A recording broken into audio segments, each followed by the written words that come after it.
Nous sommes le jeudi 1er juin 2023 et vous écoutez le 10e épisode de la 6e saison du podcast Faut pas pousser les ISO.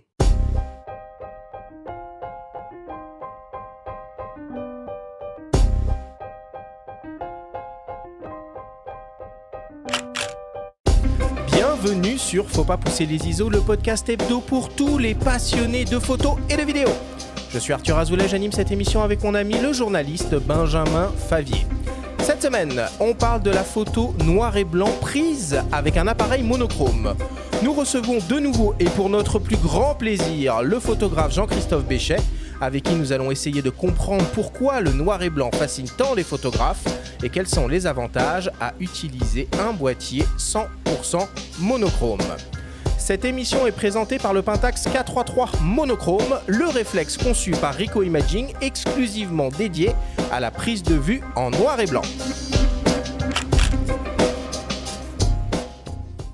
Et ben voilà, 10 tout rond, tout pile, c'est la 10e émission de cette saison 6. Benjamin, toujours un plaisir de t'avoir le mardi matin quand on enregistre au studio. Comment vas-tu aujourd'hui ?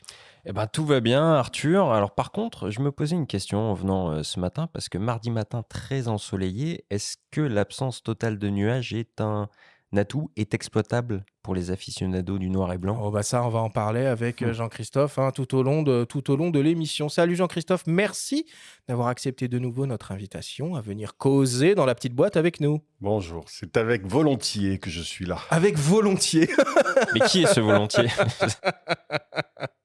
Alors Jean-Christophe, je vais quand même te représenter à nos auditeurs pour ceux qui ne te connaîtraient pas et qui vivraient dans une caverne. Tu es auteur-photographe et tu es représenté par la Galerie des photographes à Paris. Tu es un photographe touche-à-tout qui travaille aussi bien en couleur ou en noir et blanc, aussi bien en argentique qu'en numérique, aussi bien en 24-36 qu'en moyen format et même en Polaroid. On en a parlé beaucoup la semaine dernière. Je savais pas que tu bossais en Pola. Oui, j'ai fait beaucoup de Polaroid à la fois professionnel et amateur. Les deux gammes. Ton approche photographique est double. Le réel d'un côté avec ce que tu appelles des documentaires poétiques et des paysages habités pour ta photo de rue. Et de l'autre côté, ton travail sur la matière photographique et la spécificité du médium. Tes photographies ont été montrées au public dans plus de 60 expositions et de prestigieux festivals, comme par exemple les Rencontres d'Arles ou encore le Mois de la photo à Paris. Depuis le début de ta carrière, tu as publié plus d'une vingtaine de beaux livres et initié plusieurs séries comme Les Carnets ou Frenchtown. Le 27e, intitulé Sauvage Matérialité, est en cours de préparation avec une campagne de financement participatif ouverte encore pendant quelques jours sur la plateforme Ulule. Ce projet, qui accompagne une future exposition à la BNF en octobre prochain, se veut comme la synthèse de 20 années d'expérimentation de la matière photographique née de l'intérêt pour l'accident dans l'image. Parallèlement à ton travail de photographe, tu réalises très régulièrement des conférences et des masterclass et tu es également l'auteur de plusieurs ouvrages spécialisés, dont le dernier, Acquérir une culture photographique, publié chez Erol. Un CV somme toute très impressionnant. Oui, c'est parce que je suis un peu âgé. Et pas du tout, et loin d'être exhaustif. Et loin d'être exhaustif comme d'habitude. Mais en fait, le dernier livre, il y en a eu un chez Hachette qui s'appelle Photographie, esthétique, pratique et technique. Donc un gros livre de 500 pages qui fait le tour de la photographie, que j'ai pas fait tout seul. Le titre fait un peu peur. Le titre fait un peu peur. Le nombre de pages aussi. Le nombre de pages aussi, mais les retours sont plutôt bons pour l'instant. Donc voilà, ce livre, je le signerai à la foire à la photo à Bièvre le dimanche 6. Ah bah on va ce en parler. week-end. Et tu peux nous dire un mot sur ton projet de financement participatif, Sauvage Matérialité. De quoi s'agit-il ? Oui, en fait, j'ai toujours aimé travailler au labo argentique, au labo numérique. Et quand on travaille au labo, on a souvent des erreurs, des accidents, des choses qu'on n'aime pas. Et puis petit à petit, je me suis aperçu que c'est dans cet espace un petit peu incertain que je trouvais une forme de poésie et de matérialité qui m'intéressait. Comme je disais souvent, c'est assez rare qu'une photo ratée soit plus réussie qu'une photo réussie, mais quand elle est plus réussie, elle est vraiment plus réussie. Et j'avais déjà traité un peu cette question dans un livre qui s'appelait Les vues numéro 0 en 2006 sur les amorces de films, et en fait noir et blanc uniquement. Justement, on va en parler un peu tout à l'heure, le noir et blanc permettait cette espèce d'expérimentation au labo, ces photos voilées, ces photos un peu abîmées. Oui, l'imperfection qui aboutit à quelque chose de réussi. Voilà, j'avais peur qu'avec le numérique, on perde cet aspect-là, et je me suis aperçu que j'ai fait plein d'erreurs et que j'ai eu plein de mauvaises surprises et de bonnes surprises, et que le numérique m'a réouvert une autre voie de ça. Alors que c'est à la fois de l'expérimentation, de l'erreur, de l'accident. Et l'idée, c'est vraiment de rester dans la matérialité photographique, donc notamment des tirages qui sont à la fois numériques et argentiques, des tirages qui ont vécu plusieurs vies en partant des plaques de mon arrière-grand-père. Enfin, voilà. Donc l'idée, c'est un voyage dans l'histoire de la photo et dans les procédés. Okay. Parce que la photographie est un domaine qui s'étend de plus en plus, contrairement à ce qu'on croit. Le numérique a redonné une nouvelle matière à la photo par le fait qu'on puisse imprimer sur plein de supports qu'on n'avait pas avant, par le fait qu'on puisse faire des négatifs grand format pour tous les procédés anciens. Les procédés anciens sont revenus, notamment en noir et blanc, grâce au numérique. Donc c'est un peu tout ça que j'explique. Il y a 2 entretiens dans le livre. Il y a des photos qui essayent de démontrer en quoi la photographie est un art spécifique avec une matérialité unique. Bon, écoute, c'est parfait. On pouvait pas rêver meilleur pitch pour ce projet. Messieurs, je vous propose que l'on démarre cette émission et on attaque comme d'habitude avec le Flash Actu.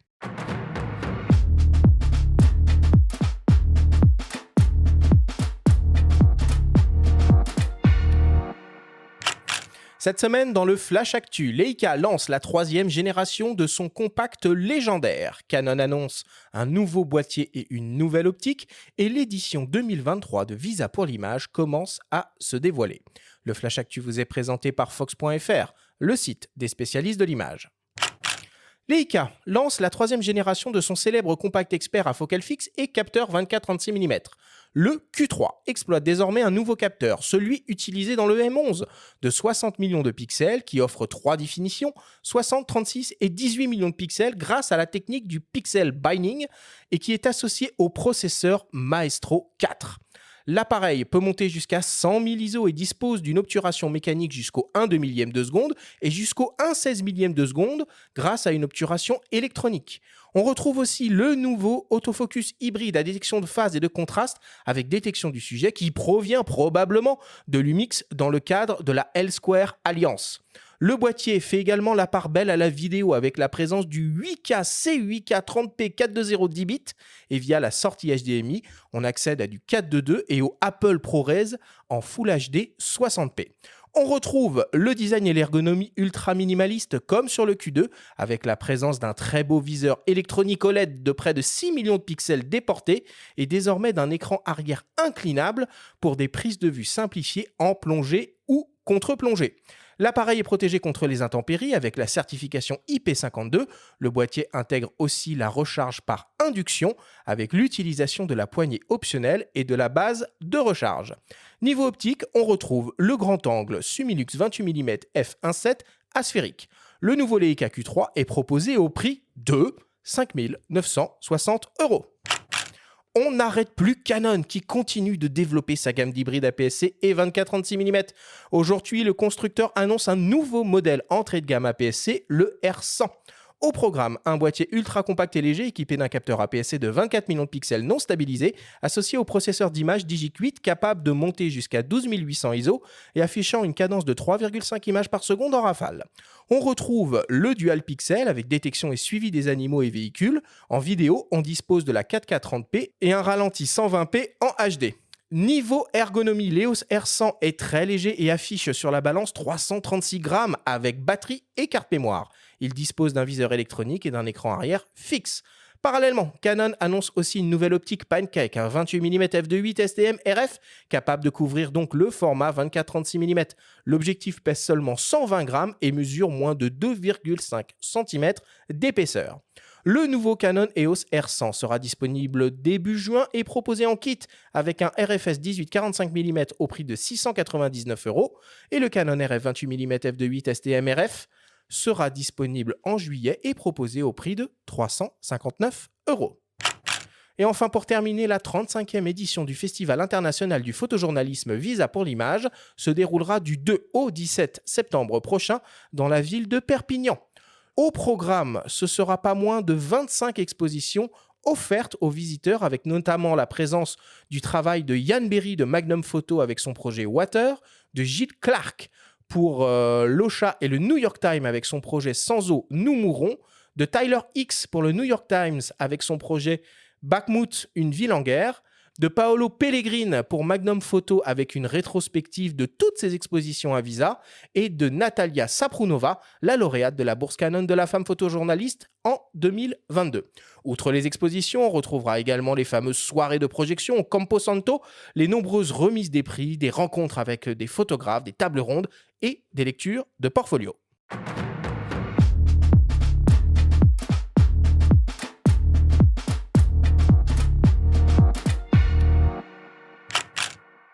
Bon, voilà pour l'actualité. Le Q3 est sorti. Bon, le prix est tout à fait affolant, mais cet objet n'en est pas moins tout à fait désirable, mon cher Benjamin. Oui, j'ai toujours désiré avoir un Q2. J'espérais que le Q3 serait moins cher. Eh bien non, il est Je l'ai encore rêvé, plus mais cher. ah ouais, je crois que c'est mort. Non, mais c'est intéressant les évolutions qu'ils ont apportées, notamment le petit écran inclinable de la part de Leica, c'est assez innovant. Moi, l'induction, je trouve ça cool. personnellement. L'induction, ouais, ça C'est va. moderne. C'est plutôt moderne, surtout que je crois que le Q2 se rechargeait pas en USB, donc rien que ça, ils apportent du coup la recharge USB plus l'induction. Ok. Non, puis parlons un peu photo quand même. Le capteur de 60 millions qu'on connaît, qu'on a vu sur des boîtiers Sony, puis qu'on a vu sur le M11, est un très très beau capteur. Et cet autofocus hybride à détection de phase qui fait son apparition. La F à détection de phase, et puis il y a surtout ce 28 mm 1.7 qui est une optique que j'aime énormément. Et l'augmentation de la définition permettra de le transformer en 50 ou en 70 avec une définition raisonnable. Donc ça en fait un appareil plutôt polyvalent. Mais il faut y mettre le prix, évidemment. Ouais. T'es fan, toi, des Leica Q ou pas du tout? Oui, absolument. Oui. Enfin, bon, je suis plutôt. T'as craqué ou t'as pas craqué? Non, parce que j'ai un M, donc je vais pas. Ah, c'est pas pareil. Oui, mais bon, voilà. Donc, mais c'est vrai que je trouve que c'est un super boîtier, et surtout, qui perd pas de sa valeur. Donc, c'est vrai qu'il est cher à l'achat, mais qu'il se revend facilement. Donc, finalement, c'est un investissement qu'on retrouve, ce qui n'est pas toujours le cas avec toutes les marques. Donc, c'est pour ça que je défends un peu ce boîtier. Je l'ai conseillé à pas mal de monde. Après, alors, l'induction, c'est quoi? C'est comme ton téléphone, c'est-à-dire qu'en gros, tu poses le boîtier sur une espèce de petit plateau qui est installé sur ton bureau, ça recharge tout seul, sans fil. D'accord, oui, bon, si on veut. Donc, ça sert aussi à faire cuire des pâtes avec une plaque à induction, si tu veux. Mais c'est intéressant parce pour qu'on réchauffer a, le café. on a le Leicaïste puriste qui rencontre le Leicaïste moderne de Ouais. 2023 et effectivement, Leica se met quand même à la page, donc qui peut le plus peut le moins finalement. En fait, oui et non, parce que Mais on peut ne pas s'arrêter. On peut ne pas s'arrêter sur cette non. caractéristique. On peut Oui, aussi. non, mais c'est vrai que non, mais je vous entendais. Ou la vidéo en interne, on s'en fout le aussi, si décrire. on veut. Moi, j'ai conseillé à beaucoup de gens. Je connais beaucoup de gens qui l'utilisent. Peu de gens font de la vidéo avec. Donc, c'est vrai que moi, je pense qu'on pourrait très bien se passer de la vidéo dedans et de plein de choses et en faire un boîtier plus simple. Et moins cher. Peut-être moins cher. Et voilà. Leica Mais a fait après, un M radical, le M60 sans écran. Oui, mais il d'ailleurs, était pas moins cher pour sans le du coup, tout. celui-là. il n'était pas moins cher. Plus de 10 000 euros, je crois. Et puis c'était un M. Non, il ne s'agit pas de tomber dans un autre extrême, quoi. Il s'agit juste d'offrir une offre alternative. Et c'est vrai que, mais l'essentiel de cet appareil, c'est sa qualité, sa facilité d'emploi. Et moi, et c'est vrai qu'il a Et l'optique fixe. Il a Et une c'est pour ça que pérennité, l'optique fixe. Le prix, finalement, il faut le voir à l'aune aussi de la qualité de l'optique qui est à demeure. C'est quand même une très, très et belle donc, optique. c'est vrai que, et puis, moi, c'est ce que j'ai dit depuis des années et que tu viens de rappeler. C'est qu'un 28 peut devenir un 35, un 50, un 70 quand on a une réserve de pixels et que ça évite d'avoir des zooms et que ça évite plein de choses et que le recadrage fait partie désormais de la palette classique du photographe. Oui, et puis ça tombe pas si mal finalement avec cette émission parce qu'on sait que Leica avait sorti une version monochrome du Q2 Oui. et il y a de très fortes probabilités que dans les mois ou peut-être années à venir, on retrouve une déclination monochrome de ce nouveau Q3. On peut le supputer, en effet. Bon. Est-ce qu'il y a d'autres actualités, Benjamin, que tu aurais voulu évoquer cette semaine? Déjà, juste un mot sur Visa. Moi, j'attends avec impatience la grande rétrospective qu'ils vont consacrer aux travaux de Paul Pellegrin, membre de l'agence Magnum, qui est un photographe que moi j'aime particulièrement. C'est un des longs compagnons de route de Visa. Et puis, il y aura aussi une expo qui est prévue sur la révolte des femmes en Iran. C'est un des événements majeurs de l'année. Enfin, on parle beaucoup de la guerre en Ukraine, mais il se passe quand même des choses aussi de ce côté-là.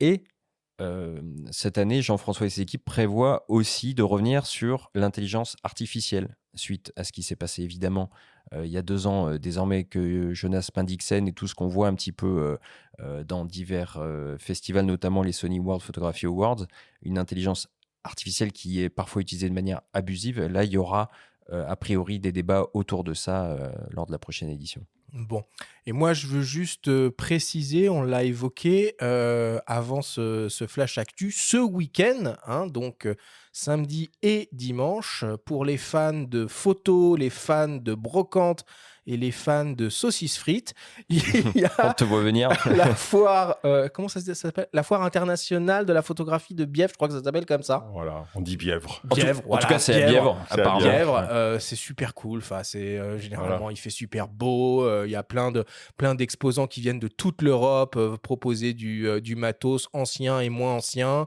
On peut se faire signer un bouquin par Jean-Christophe Béchet. Enfin voilà, c'est un samedi de rêve, quoi. Voilà, c'est un dimanche Un dimanche. aussi. Parce qu'en fait, c'est plutôt le dimanche. Enfin, le samedi, c'est. Ouais, mais si tu veux faire les affaires, faut venir le samedi matin Voilà. très tôt. Mais Bièvre est maintenant quand même aussi autant orienté image que matériel. Ouais. Il y a beaucoup d'expos. Les expos, c'est le dimanche.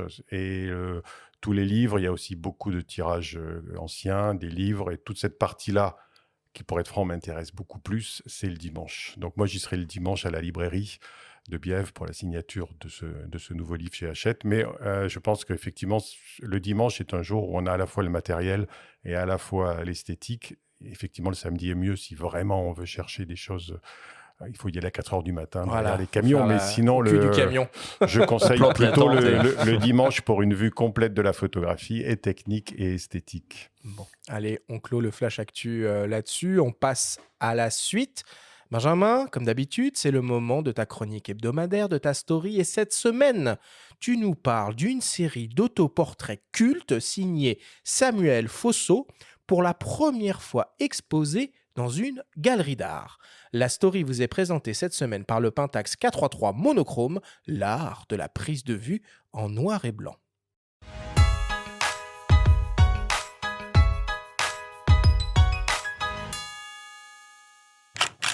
Tati, dans l'inconscient collectif, renvoie au cinéaste, bien sûr, Jacques Tati, auteur des classiques Jour de fête, Mon oncle ou Les vacances de Monsieur Hulot. Mais Tati, c'est avant tout la célèbre enseigne de vente de textiles et bazar bon marché, ornée de son logo composé de carrés roses et blancs au motif Vichy. En 97, alors que l'activité était encore florissante, la marque, pour fêter ses 50 ans d'existence, demande aux photographes Sédou Keita, Malik Sidibé et Samuel Fosso de tirer le portrait des clients en magasin, en noir et blanc, selon la tradition des studios africains. Les 2 premiers s'exécutent, tandis que Samuel Fosso se détourne de la commande initiale. Il réalise 10 autoportraits couleurs, incarnant tour à tour un golfeur, un businessman, un rocker ou une bourgeoise, en utilisant des étoffes et accessoires du magasin. Pour l'artiste franco-camerounais, c'était une manière de se démarquer de ses 2 compères maliens et de ne pas dénaturer sa démarche photographique. Samuel Fosso. Alors, on nous avait proposé de faire comme on faisait au studio en Afrique. Bon, moi-même, en tant qu'artiste, comme appelé, je trouve que je dois faire ce que je suis, parce que je faisais autoportrait. On m'a découvert autoportrait, je dois faire autoportrait. Seydou Keita et Malik Sidibé ont fait comme on faisait au studio. Et c'est parce que c'est aux photos des studios qu'on les a découvertes aussi. Donc je voyais que la différence de moi est l'autoportrait. Et c'est pour cela que j'ai décidé de faire l'autoportrait. Cette série est exposée en ce moment à la galerie Christophe Persson, en plein cœur de Paris. Et parmi ces autoportraits hauts en couleur, il y en a un qui lui tient particulièrement à cœur. Le chef africain qui a vendu l'Afrique, c'est ça qui me tient au cœur par rapport à ces histoires. L'histoire entre l'esclavage au moment que les Occidentaux prenaient les Noirs africains pour les vendre aux États-Unis. Et à un moment donné, quand ça a diminué, et même le chef d'Afrique profite de cette occasion, on livrait aussi des hommes de leur propre citoyens aux Blancs pour revendre, avoir de l'argent. Donc, c'est ça que l'histoire me tient au cœur. Et puis, la photo aussi m'importe très important par rapport à notre histoire africaine. Découvert lors de la première édition des Rencontres de Bamako en 1994, Samuel Fosso mesure le chemin parcouru et se réjouit de la place, de plus en plus importante, occupée par les photographes africains sur la scène contemporaine internationale. Et les photographes africains prennent grande place dans le monde. Auparavant, même moi, quand j'ai rencontré, même ceux qui ont organisé, comme François Houguier et Bernard Descartes, d'abord, qui m'a découvert, qui était aussi mon premier agent, croyait que c'est une chose qui n'allait pas dépasser dans 2 ans. Il me disait, dans 2 ans, l'histoire là va disparaître. Alors, c'était le contraire, ça a pris au plus tôt ampleur. Et ça a diversifié jusqu'aujourd'hui, ça fait déjà presque, je sais pas, 30 ans en allant, et que les photos africains continuent à prendre place dans le monde entier et augmenter aussi. La valeur s'augmente et les demandes se demandent plus que même ce que mon agent pensait avant. Propriétaire de la galerie éponyme qui accueille la série de Samuel Fosso et directeur du département d'art contemporain africain chez Arcurial, Christophe Persson souligne le côté précurseur de Samuel Fosso grâce à la manière dont il a rompu avec une certaine tradition du portrait. Aujourd'hui, dans l'écosystème de l'art contemporain africain, on constate que en photo, mais c'est le cas en peinture aussi d'ailleurs, il y a une place qui est très très importante qui est accordée au black portrait, en fait, au portrait noir, et donc qui consiste à représenter des personnes de couleur par des artistes eux-mêmes d'origine africaine, qu'ils soient africains ou peut-être américains. Et donc, ça permet d'avoir une représentation de ces personnes noires d'une façon totalement non exotique, alors que le public d'amateurs d'art occidental, que ce soit les institutions ou les collectionneurs, avait plutôt au travers de l'art orientaliste l'habitude de voir des personnes plutôt exotisées en fait et représentées de façon assez servile ou assez sexuelle ou assez exotique en fait. Et donc Samuel Fosso, en représentant ces personnages de la diaspora qui étaient habillés en fait comme des personnages occidentaux, a complètement cassé ce code. Et donc aujourd'hui, c'est un artiste qui est beaucoup dans les institutions et assez peu sur le marché, mais je pense que beaucoup d'artistes contemporains qui font de la photographie pourraient se revendiquer en fait de Fosso. Donc voilà, c'est pour ça que je pense qu'il est très important parce qu'il a tressé ce sujet 25 ans avant tout le monde. Donc en ça, il a été vraiment le premier, quoi. L'emblématique magasin situé à Barbès a fermé ses portes il y a 2 ans, mais vous pouvez découvrir la série Tati de Samuel Fosso à la galerie Christophe Persson jusqu'au 17 juin.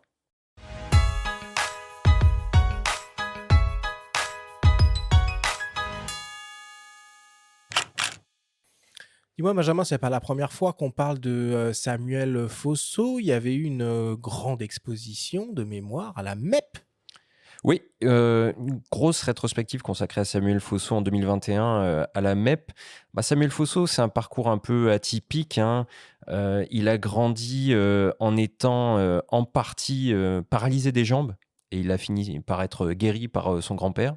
Donc il voulait être guérisseur, son grand-père voulait lui transmettre ça. Puis bon, la vie a fait que la guerre du Biafra, il est parti du Nigeria parce que ses parents étaient nigérians, il est né au Cameroun.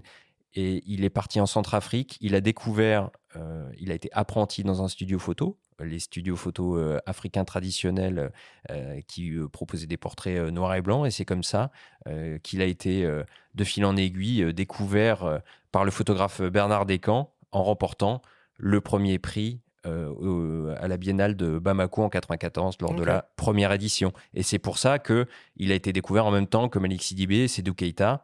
Et en 97, cette série Tati a été pour lui un formidable tremplin pour sa carrière. Alors pour le coup, on va beaucoup parler de noir et blanc dans cette émission. Et là, il est question dans ces studios africains de portraits noir et blanc. Mais cette série est totalement en couleur, évidemment. Des couleurs très vives, des postures assez extravagantes. Enfin, c'est un travail un petit peu à part. Tout le monde n'y sera pas forcément sensible, mais ça vaut le coup d'œil. Jean-Christophe, tu connais un peu du coup la photographie africaine ? Ah oui, oui, je la connais même relativement bien, disons, parce que j'ai quand même habité 2 ans au Cameroun. C'était un petit clin d'œil pour toi aussi. Voilà, et je prépare un prochain. Enfin, voilà, mes premières photos ont été faites entre le Mali, le Niger, le Burkina, le Cameroun. Et je travaille en ce moment pas mal avec une galerie qui s'appelle RZ, qui présentera mes photos à Arles cette année encore. Je suis très fier, en compagnie de François Huguier, de Malik Sidibé. Voilà. Donc, il a des. Et je suis très, entre guillemets, sensible à la photographie africaine. J'ai toujours été. Surtout, je pense qu'une fois qu'on a vécu dans certains pays africains, on reste un peu attaché à voilà, cette culture, à cette ambiance. Alors, sur la photo voilà, il y a beaucoup maintenant de photographes africains qu'on voit. Et c'est vraiment très bien. Et ça apporte une ouverture de la photographie sur des espaces qu'on connaissait, mais qu'on voyait effectivement toujours à travers les yeux occidentaux. Moi, le premier, quand j'ai photographié l'Afrique. Mais ça ne veut pas dire que l'œil étranger n'est pas intéressant pour autant. Moi, je serais ravi qu'il y ait beaucoup d'Africains qui photographient la France. Voilà, parce qu'il ne faut pas non plus cantonner les Africains à photographier qu'eux-mêmes ou que l'Afrique. Donc, on a tout à fait le droit et le devoir même de photographier les autres. Moi, je rentre du Brésil. Ben, je pense que je peux photographier le Brésil sans être brésilien, et je peux photographier l'Afrique sans être africain, et j'aimerais bien évident. que les photographes de ces pays-là viennent nous montrer la France. Moi, c'est plutôt ça qui me manque, c'est la Mm. France, des projets où la France vue par des gens qui n'ont jamais mis les pieds en France, qui découvrent notre pays et qui ont beaucoup de choses à nous apporter avec une vision directe, fraîche et un peu renouvelée. En tout cas, si vous voulez en savoir plus sur Samuel Fosso, il y a un photopoche qui lui est consacré, numéro 168, dans la fameuse collection éditée par Actes Sud, et avec notamment une très belle biographie documentée de Christine Barthes. Bon, eh ben, écoute, merci beaucoup Benjamin pour cette story et l'histoire de l'exposition de Samuel Fosso. On fait une petite pause, une petite respiration avant d'attaquer notre grande discussion avec le photographe Jean-Christophe Béchet sur la photographie noir et blanc. On revient dans quelques secondes après une courte publicité.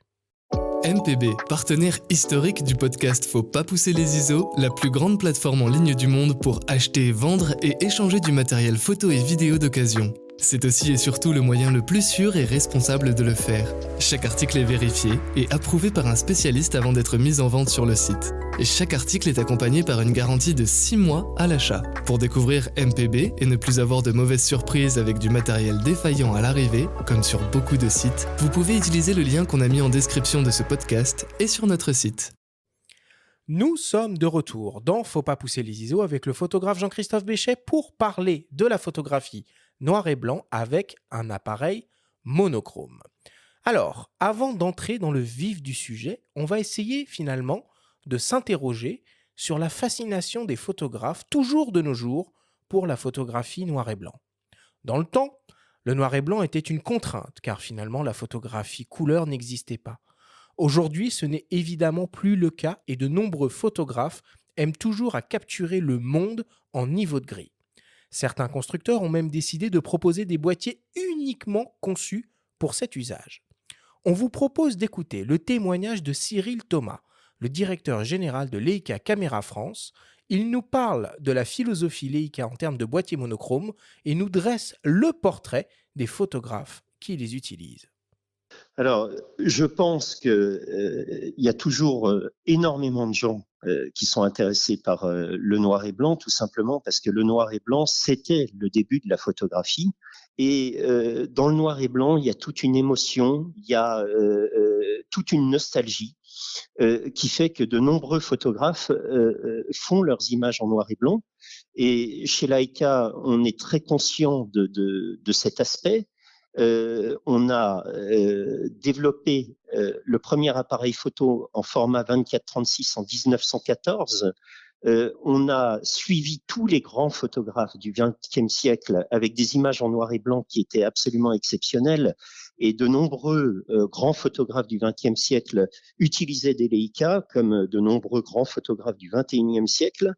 Et du coup, on a, je dirais, une passion naturelle pour le noir et blanc chez Leica.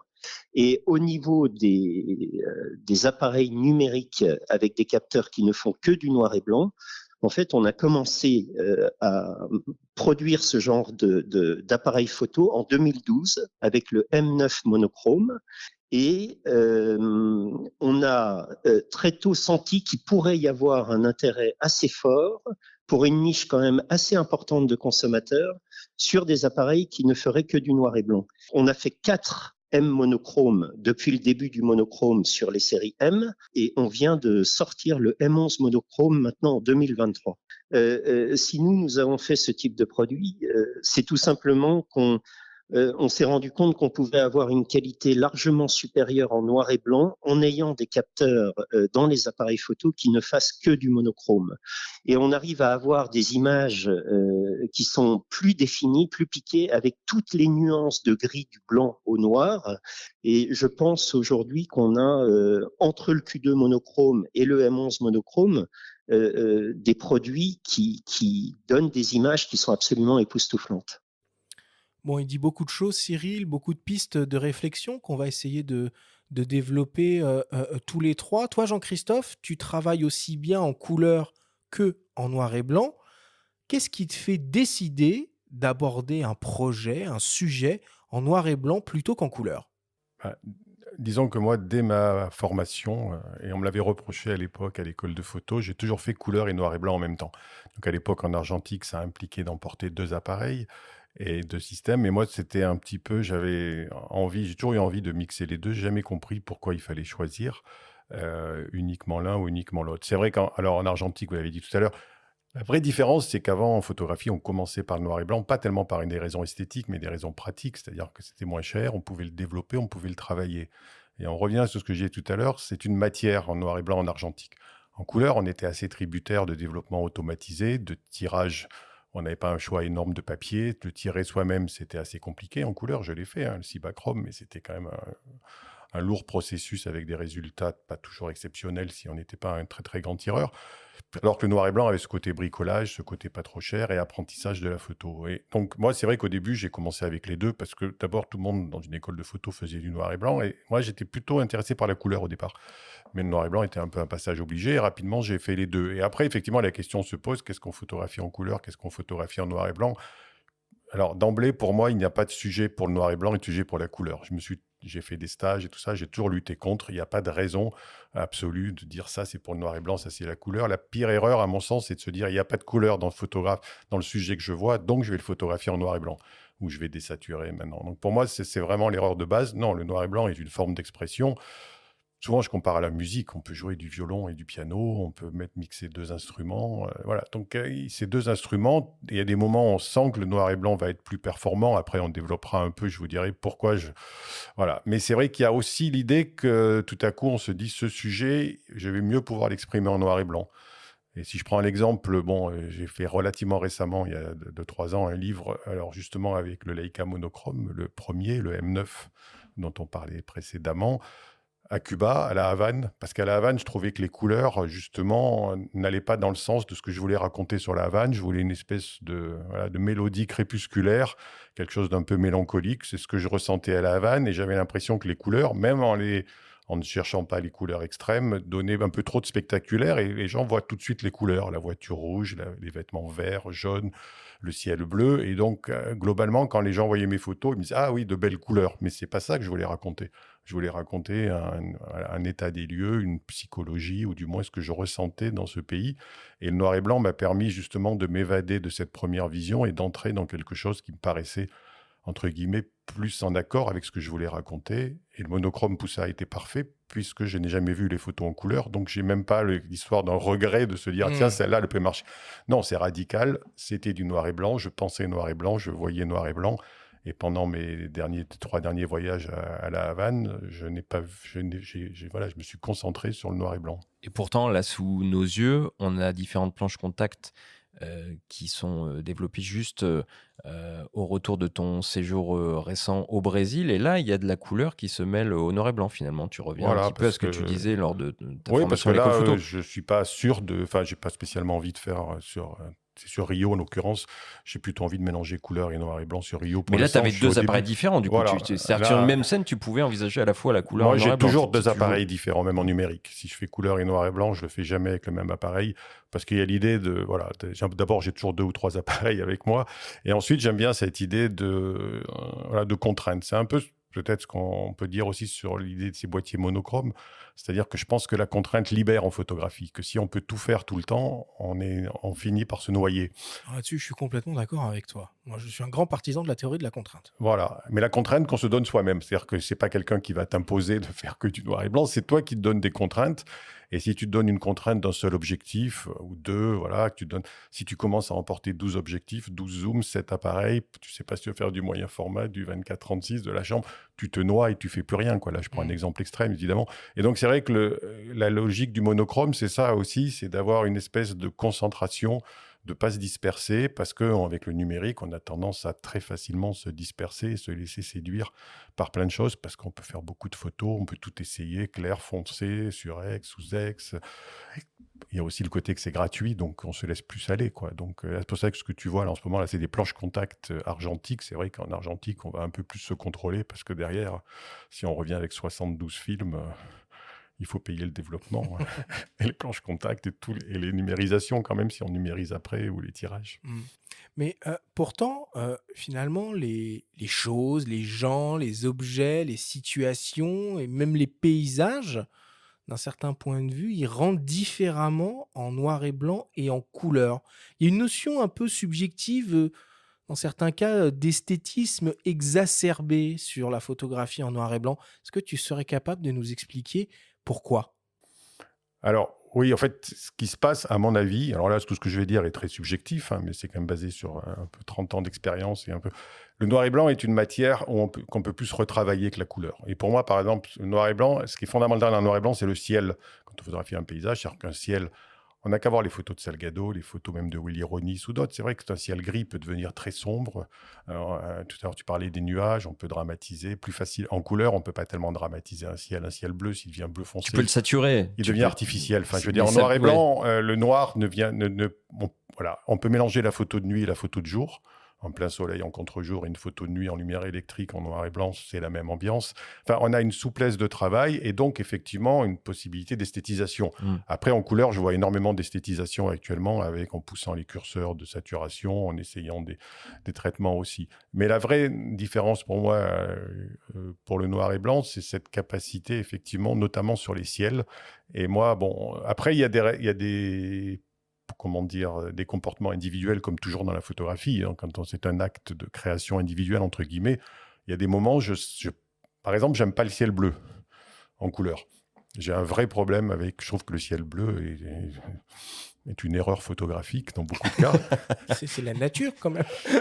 Si le jour il fait beau, donc pour ça, par exemple, toutes mes photos de montagne, la montagne avec du ciel bleu, pour moi, c'est pas la montagne, quoi. Vraiment, ça me plaît pas. Donc c'est tout bête, quoi. Donc je fais du noir et blanc. En fait, ce qui va souvent me guider à faire du noir et blanc, c'est dès qu'il y a beaucoup de soleil, dès que le ciel est bleu ou avec le contraste, j'ai plus une vision du monde noir et blanc. En revanche, alors souvent, c'est un peu le contraire d'autres personnes, dans des ambiances très douces, avec des lumières un peu, voilà, du brouillard ou des choses comme ça. Là, je retrouve une vraie appétence pour la couleur. Voilà, ça peut être le noir et blanc, mais c'est surtout le projet que je mène au bout, quoi. Si j'ai envie de raconter une histoire, et souvent, j'ai envie de raconter une histoire moyenne, à la fois en couleur et en noir et blanc, parce que je trouve que les deux se renforcent et qu'on a deux vocabulaires à notre disposition. Pourquoi se priver de l'un, si on n'a pas envie, quoi. Oui, mais c'est là que le numérique a justement tout son intérêt, c'est que tu peux faire les deux si tu le souhaites. Alors pourquoi se radicaliser ou être snob quelque part en optant que pour un boîtier monochrome? On va y venir. Oui, non, c'est pas... Enfin, moi, je crois que c'est ça le piège du numérique en partie, c'est-à-dire de se dire je fais tout en couleur, puis après je vais en convertir certains en noir et blanc, puis pourquoi pas en tungstène, puis pourquoi pas en couleur violette, mauve, jaune. Tout marche, quoi, en fait. Voilà. Et puis on se noie dans une espèce d'océan de retouches et on regarde les photos à froid et on se dit mais qu'est-ce que j'ai fait ? On peut trouver sa voie aussi en multipliant les essais. On peut finir par trouver. Non, mais moi je pense que chacun a sa lecture. C'est vrai que dans l'absolu, le numérique facilite les choses. Bon, après, quand on voit les grandes œuvres noir et blanc faites par des gens qui avaient que des films noir et blanc, j'ai pas l'impression qu'ils aient beaucoup souffert. Et quand on voit ces expos, personne se dit « Ah, c'est dommage qu'il n'y ait pas de couleur ». En fait, voilà, c'est un peu aussi la particularité de la photo. C'est-à-dire personne, quand il voit une expo noir et blanc... Oui, il y en a qui ont résisté aux sirènes du numérique. Salgado a fait toute sa carrière quasiment sur le noir et blanc. Oui, parce qu'il a préféré en argentique Mm. et après en numérique, parce que ça correspondait mieux à ce qu'il voulait exprimer, notamment par les tirages, par la dramatisation. Il y a cette souplesse. Après, le fait d'avoir un boîtier noir et blanc, est-ce du snobisme ou de la sagesse, ça, je te laisse le choix. Pour moi, Ce sera la question qui tue. Pour moi, c'est la sagesse, c'est-à-dire c'est de se connaître. C'est de se connaître. On est en numérique, souvent je prends cette image juste pour rire, on est devant un buffet monumental où tout C'est est bon. exactement ça. C'est la grande bouffe. Et voilà. Et si tu prends de tout, finalement, t'es pas plus heureux parce qu'après t'es malade, t'as pris 30 kilos et t'as c'est du ça. cholestérol. Voilà. Faut Et savoir en se rationner et soi-même du coup, aussi. si ton buffet est juste avec un petit buffet noir et blanc et un petit buffet couleur, tu prends juste un peu d'entrée et un peu de dessert et après t'es super heureux. Oui, mais un jour, tu as envie de poisson, le lendemain, tu as envie de légumes. Donc, si tu as tout Oui, dans mais le même appareil, tu as le droit de changer pioches. d'appareil. Mais si chaque jour tu changes complètement On tes arrête les envies, métaphores maraîchères, s'il vous plaît, là. tu as raison. Non, mais c'est Ça me vrai donne que faim. non, mais c'est vrai qu'on est dans une forme de plaisir. Donc c'est vrai qu'on n'est pas dans une forme de rationalité pure. C'est-à-dire que souvent, c'est pour ça que je compare à des choses autres que la photo, parce que des fois, on voit la photo comme quelque chose d'excessivement. Il faudrait qu'il y ait une raison absolue de faire du noir et blanc, une raison absolue de faire ça. Non, il y a une forme de plaisir et de se dire tout à coup, tiens, j'ai envie d'exprimer ça comme ça. Après, je comprends que des gens fassent de la couleur et passent en noir et blanc. Ça me gêne pas. Je pense, dans tous mes stages où je travaille là-dessus, je dis à tout le monde, essayez de penser noir et blanc, parce que sur le terrain, on y reviendra peut-être, on ne fait pas tout à fait les mêmes photos quand on pense noir et blanc et quand on pense couleur. Et alors, tu parles de la transition couleur au noir et blanc, mais il y a une espèce de tendance depuis quelques années et un mouvement même, si on remonte encore plus, qui est de la colorisation. Finalement, alors on voit par exemple des films historiques qui sont proposés recolorisés. Il y a eu un grand mouvement de colorisation à la main de tirage noir et blanc. Est-ce que tu crois, par exemple, que si Cartier-Bresson avait eu accès à la péloche couleur facilement, il aurait préféré la couleur au noir et blanc? Voilà, bon, je ne peux pas répondre à sa place. Deux, son point de vue sur la couleur était très simple. À l'époque, les couleurs, il n'y avait pas une gamme de couleurs énorme. Les films n'étaient pas très sensibles. Moi, j'en ai parlé avec Sabine Weiss. Elle faisait des photos de rue avec des films 12 ISO, donc en couleur. Donc, ça change quand même la donnée, quoi. Maintenant, on est tout à l'heure, tu disais 100 000, mais sans aller jusque-là, à faire des photos par 3200 ISO ou à 6004 ou à 12 ISO, ça ne demande pas la même dextérité. Donc, la couleur était très restrictive et les possibilités de tirage très faibles. Donc, on obtenait très cher. Très cher, mais surtout très faible. On n'obtenait pas les couleurs qu'on voulait, quoi. Par exemple, c'est pour ça que quelqu'un comme Bernard Plossu a fait tous ses tirages couleurs en fresson, qui était un autre procédé assez onéreux aussi, mais parce que sinon, on passait par des tirages très, très normalisés, qui étaient un peu antinomiques avec une idée artistique, voilà, à part peut-être le Cibachrome ou quelques tirages RA4 exceptionnels. Donc, en fait, en couleur, on était un petit peu plus... on pouvait moins s'exprimer. Après... Coloriser, c'était à la fois une tradition dans certains pays parce qu'il y avait pas parce que naturellement les gens préfèrent pour une photo la couleur, c'est considéré comme mieux. Mais rétrospectivement, c'est pas forcément le cas. Une expo noir et blanc fera souvent plus d'entrées qu'une expo couleur. Ça arrive dans les histoires. Et ce qui est amusant aussi, ce statut du noir et blanc qui m'a toujours amusé, c'est que si tu prends les marques de luxe, de mode ou autres, quand elles veulent faire passer un message de haut de gamme, elles s'emparent du noir et blanc. Elles s'emparent du noir et blanc. C'est pas ringard dans ce cas-là. Quand vous voyez un top modèle en noir et blanc dans une scène, Peter Lindbergh, Karl Lagerfeld ou d'autres, quand on a vu les photos noir et blanc, personne dit « Ah, c'est des ringards, ils font en noir et blanc ». On n'a pas cette notion-là. On se dit « Ah ouais, non, c'est vachement bien ». Donc en fait, ce statut de noir et blanc est assez ambigu parce qu'il est à la fois très haut de gamme, à la fois un peu nostalgique, à la fois... Et pour finir sur ce que tu disais tout à l'heure, moi, c'est vrai qu'au passage au numérique, je me suis dit peut-être que le noir et blanc va un peu disparaître parce que c'est vrai que, comme je disais tout à l'heure, en argentique, c'était le passage obligé. On était obligés de tous... vous êtes plus jeunes que moi, mais quand même, vous avez connu le passage par le noir et blanc. C'était inévitable. Donc, tout le monde commençait un peu par le noir et blanc. C'était difficile de faire l'impasse sur le noir et blanc si on voulait être photographe. Avec le numérique, c'est l'inverse. Le plus facile, c'est la couleur. Enfin, naturellement, on a de la couleur, on a des fichiers RVB, et le noir et blanc demande un effort supplémentaire. On n'a qu'à voir... Vous avez connu certains magazines photos qui expliquaient à longueur de page comment convertir des fichiers couleurs en noir et blanc avec des recherches extrêmement complexes, alors que c'était assez simple dans certains cas, si on voulait, mais c'était quand même quelque chose qui demandait plus de travail. Donc on pouvait penser que le noir et blanc disparaîtrait, que les jeunes n'auraient pas envie de faire du noir et blanc parce que c'était plus compliqué et parce que le numérique donnait une image couleur tout à fait avec autant de nuances que le noir et blanc et bien plus que toutes les photos couleurs qu'on pouvait avoir à l'époque de Cartier-Bresson.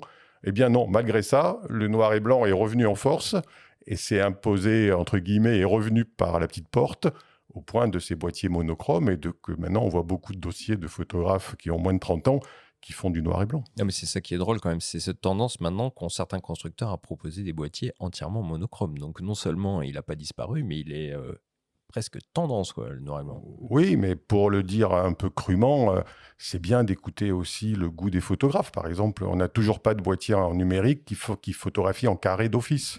Alors que moi, quand je suis à des jurys de concours, il y a Ou une plus sorte de X-Pan panneau. plein de panneaux, voilà, Ouais. qui sont... Parce que, évidemment, on peut tout faire. On peut recadrer, on peut faire des photos rondes si on veut. Mais c'est vrai que Mais c'est pas pareil. c'est pas tout à fait pareil parce qu'on a une contrainte du carré qu'on se donne et on fait que ça. C'est ce qu'on aimait quand on prenait un 6.6. Alors remarque, c'est pas tout à fait exact, puisqu'après l'émission qu'on a fait la semaine dernière sur la photographie instantanée, il existe C'est des vrai. instantanés qui permettent de Des faire du des carré Instax, d'office. voilà. Ouais, il y a une exception. Voilà, il y a une exception. Non, il y a quelques exceptions. Mais ce que je veux dire, c'est que le fait aussi, c'est bien d'être à l'écoute de gens qui ont envie. Moi, je ne connais pas le marché exactement, mais si ces boîtiers existent, si maintenant Pentax vient sur ce créneau, c'est qu'on pense qu'il y a un avenir dans cette voie du noir et blanc.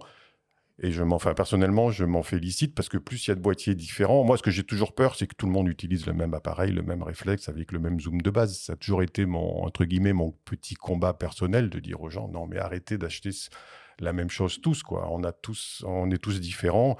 On est grand, on est petit, on n'a pas la même vue, on n'a pas la même taille des doigts. Enfin, choisissez un appareil qui vous va bien, avec lequel vous êtes heureux et qu'on ait des fois un viseur à gauche, des fois à droite, etc. Voilà, ça manque un peu de variété. Je trouve que beaucoup se copient et que là, avec le noir et blanc, on a un autre choix radical en complément. Tu veux dire qu'il y a trop d'iPhone sur la planète? Ça, je crois que tout le monde est d'accord. Bon, bah du coup, on va en parler de ces boîtiers monochromes. Donc, on l'a évoqué, hein, voilà, certains constructeurs d'appareils photo prennent le noir et blanc très au sérieux. C'est le cas de Leica, on l'a entendu, qui a été le premier à lancer un boîtier M numérique monochrome. Et puis, plus récemment, à la surprise générale en plus, Pentax qui a décidé de décliner l'un de ses réflexes en version monochrome. Et on vous propose d'écouter Yazid Belmadi de Ricoh Imaging Europe nous parler de ce nouvel appareil. Pourquoi nous avons décidé de lancer une version noir et blanc? Pour deux raisons. La première, elle est d'ordre stratégique parce que nous voulions donc, dans un premier temps, explorer puis occuper un pan du marché de la photographie où peu de concurrents donc étaient présents, à savoir donc la photographie noir et blanc. La deuxième raison, elle est liée directement à la demande croissante de nombreux consommateurs pour ce type de prise de vue. Ce qui le différencie d'un modèle couleur, c'est tout simplement qu'il est dépourvu de filtre Bayer. Donc, ce qui enlève une étape supplémentaire, celle du dématrissage, qui est nécessaire donc dans les versions couleur. En supprimant ce filtre de Bayer, forcément, on augmente la résolution et au final, la qualité intrinsèque de l'image. Et le retour que l'on a eu par le biais de nos revendeurs, c'est que la totalité des consommateurs qui ont eu la chance de recevoir sont très impressionnés par la qualité d'image, et notamment dans deux domaines, donc dans les hautes sensibilités et notamment donc dans la dynamique de l'image. Nous avons une demande de précommande largement supérieure à la quantité disponible. Mais 70% des précommandes, donc des appareils qui ont été commandés par nos revendeurs, sont destinés à des photographes ne possédant pas de Pentax. Donc les premiers commandés seront les premiers servis, bien sûr. Alors il faut aussi garder en tête que c'est pas un produit de masse, donc forcément la production est à l'image d'un produit de niche. Mais en tout cas, il y a un délai d'attente, c'est sûr. Alors, Jean-Christophe, quand on utilise un boîtier monochrome, est-ce qu'on essaye de penser finalement son cadre et sa photographie en noir et blanc? Dans le cadre de l'utilisation d'un Leica M ou de ce nouveau Pentax, on a des viseurs optiques, donc on voit son cadre en couleur, mais si on pouvait supputer un jour peut-être un hybride monochrome ou le Q2 monochrome, on a la visée en noir et blanc. Comment ça se passe dans la tête du photographe quand il photographie en noir et blanc? Eh bien, comme avant, avec du film, vois-tu. Parce qu'avant, on mettait un film noir et blanc et on voyait dans le viseur en couleur et personne n'était perturbé par ça. Donc peut-être, moi, ça ne me perturbe pas parce que j'ai connu ça pendant mes 25 ou 30 premières années, je continue à l'utiliser. Après, même sur ces boîtiers-là, on peut mettre en visualisation arrière, en live view, en noir et blanc, si on veut avoir un contrôle. Mais là aussi, il faut arrêter chaque fois qu'on voit une photo de la contrôler. On ne peut pas être constamment dans la vision et dans le contrôle. Faites des photos et regardez-les le lendemain, 15 jours après. On n'est pas tout le temps en train de se surveiller. Voilà, parce qu'il faut un peu se donner une Non, mais part la de liberté. prévisualiser, c'est quand même un atout. Non. C'est-à-dire, moi, je trouve que Moi, je trouve pas. sur un hybride, de pouvoir voir ce que tu obtiens. De voir ce qu'on obtient, quand moi je le fais avec des appareils compacts, notamment de la même marque. Le GR, par exemple. Voilà, parce que bon, je trouve Ricoh fait un GR monochrome, d'ailleurs. Voilà. Il se trouve que moi, j'utilise deux marques quasiment exclusivement désormais. C'est Ricoh Pentax et Leica. Donc, je suis content de me retrouver dans cette famille. C'est un peu le hasard. Mais c'est vrai que pour moi, c'est deux marques qui ont assez bien compris, mais historiquement, même Pentax, les besoins des photographes et qui se sont un peu focalisés sur ça. Le moyen format Pentax, le premier 645, je continue à penser que c'est le meilleur appareil que j'ai eu en qualité d'image. Pour moi, je continue à être nostalgique du CCD plutôt que du CMOS. Voilà. Donc, mais il y a cette idée que, effectivement, on n'est pas obligé de contrôler tout ce qu'on voit. C'est l'argentique aussi, le plaisir de découvrir une planche contact, de voir après. Parce que voilà, puis si la photo est ratée, c'est pas non plus un drame absolu. Donc c'est vrai qu'on n'est pas obligé. Le noir et blanc permet aussi une grande souplesse. J'ai dit tout à l'heure de post-traitement, voilà. Et surtout que moi, j'incite beaucoup les gens à ne pas suivre les indications de l'appareil, c'est-à-dire à surtout pas essayer de bien exposer, à surtout pas essayer de prendre des risques, C'est tout l'intérêt aussi du numérique, de faire sortir une image. Pour le coup, c'est ce que ça permet aussi. Oui, voilà. Mais finalement, on trouve plus d'avantages au numérique. Hein. Non, parce que c'est pas la même forme. Moi, je trouve pas plus d'avantages au numérique, je trouve plus de facilité. Est-ce que la facilité est un avantage ? Ça, c'est un autre débat philosophique. En tout cas, c'est moins cher.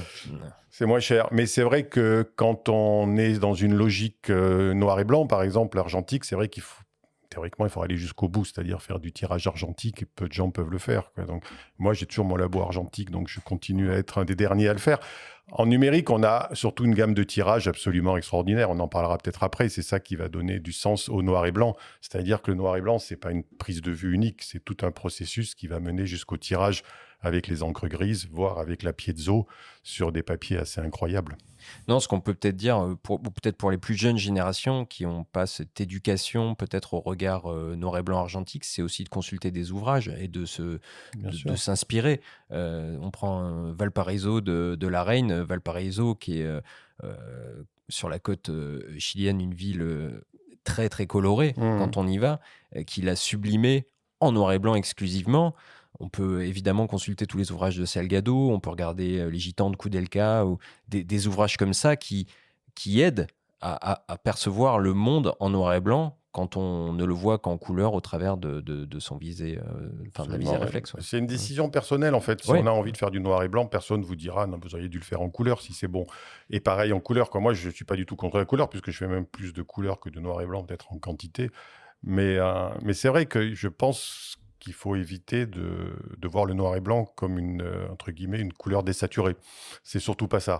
Et le numérique, si on fait tout en couleur, on a un peu tendance à se dire, tiens, cette photo marche pas en couleur, je vais l'essayer en noir et blanc. C'est humain, enfin, je veux dire, on a tous fait ça. C'est pas la bonne façon de faire, parce qu'encore une fois, je pense qu'à la prise de vue, si on pense noir et blanc, on va peut-être être attentif, en tout cas moi, à des choses différentes de la couleur. Un rouge et un vert, s'ils ont la même densité, ne vont pas se différencier en noir et blanc. C'est vrai qu'il y a cette facilité, là pour le coup, de faire un RAW en complément d'un JPEG noir et blanc, en se disant si le JPEG noir et blanc ne me plaît pas, j'aurai toujours mon RAW couleur. Oui, mais alors je le fais, il faut être honnête aussi. L'intérêt de la théorie de la contrainte et d'opter pour les grands fans du noir et blanc sur un boîtier monochrome. Et ces boîtiers monochromes, ces capteurs débayerisés, ils apportent quand même aussi deux avantages indéniables en termes de qualité d'image. Le premier, c'est sur la dynamique de capture, évidemment. Et le second, c'est sur la résolution et la restitution des détails, puisqu'on enlève un filtre, finalement, qui est positionné devant. Par contre, c'est pas des boîtiers qui sont ultra bon marché. Je vais vous donner quelques prix. Un Leica M11 monochrome, c'est 9 450 € nu. Un Q2 monochrome, c'est 5 700 €. Donc ça, c'est un compact. Il y a l'optique avec. Pour le coup, là, le nouveau Pentax K33 monochrome, il est très agressif en termes de prix, puisqu'il est proposé à 2 499 €, ce qui reste quand même 500 balles plus cher que la version du réflexe en couleur. Oui, Mais c'est un capteur APS-C. Les deux autres sont et c'est un des capteur capteurs et c'est un 24-36, et à c'est un préciser capteur quand même. APS-C. Mais il y a quand même, tu vois, on se dit, un nouveau réflexe en 2023. Benjamin, toi, tu as pu un peu le prendre en main, ce K3-3, que ça soit en couleur ou en monochrome. Ça tient encore la route, un réflexe en 2023? Pourquoi ça tiendrait pas la route? Il y a des voitures qui datent de certaines années, qui roulent encore. Non, les gens qui ont des optiques Pentax, évidemment, se réjouiront qu'un tel boîtier sorte. Alors, la question serait plutôt, est-ce que un tel système a de l'avenir? Bon, la tendance semblerait plutôt dire le contraire, hein, que l'avenir est plutôt à l'hybride, etc. Mais pour l'instant, il y a bel et bien un présent. Et comme le disait Yazid dans son témoignage, apparemment, ça peut même attirer, si on en croit ces mots, des gens qui ne sont pour l'instant pas possesseurs de matériel Pentax. Donc c'est une proposition, en tout cas, celle d'un boîtier uniquement doté d'un capteur noir et blanc, qui semble répondre à des attentes. Donc ça, c'est intéressant. Et oui, évidemment, c'est un présent. Les réflexes Pentax sont des valeurs sûres, sont très bien construits. Souvent, d'ailleurs, c'est des boîtiers protégés contre les intempéries, avec des commandes positionnées au bon endroit, une belle ergonomie, un viseur tout à fait correct. Donc, un réflexe aujourd'hui peut toujours avoir du sens, même si ça reste un marché de niche. Pourquoi, à votre avis, les autres constructeurs, Canon, Nikon, Sony, Lumix, ils proposent pas une version monochrome d'un de leurs boîtiers? Moi, je verrais bien un Sony A7 IV monochrome ou un Canon EOS R6 monochrome.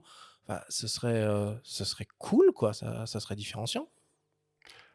Écoute, moi, je peux pas répondre, évidemment. Ce que je pense, c'est qu'une marque comme Pentax, bon, c'est pas un secret, est une marque quand même assez marginale maintenant dans la photo.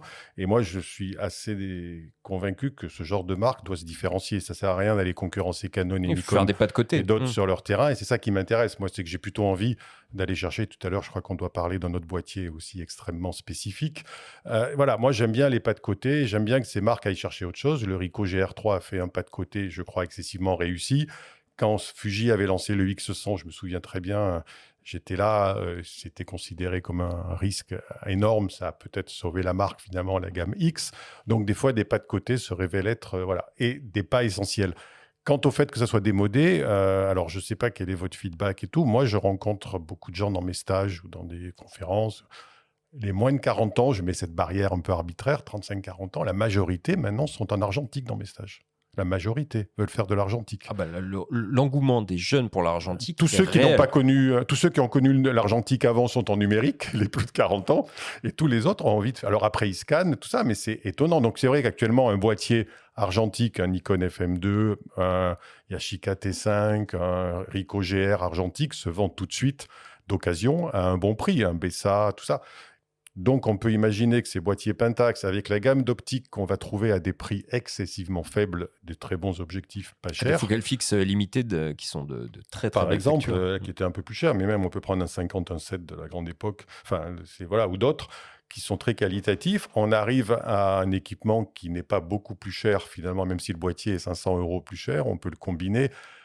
L'idée, c'était Sony qui avait lancé ça, un peu des greffes avec des appareils au départ, mettre des objectifs Leica sur leur boîtier, tout ça. Et moi, je crois que ça fait partie du plaisir de la photo, de se construire un peu son appareil, de faire un pas de côté, d'aller chercher quelque chose et pas de tous être sur la même autoroute de l'image. Après, pour des grandes marques, c'est sans doute plus difficile de diversifier leur offre avec des positionnements de niche.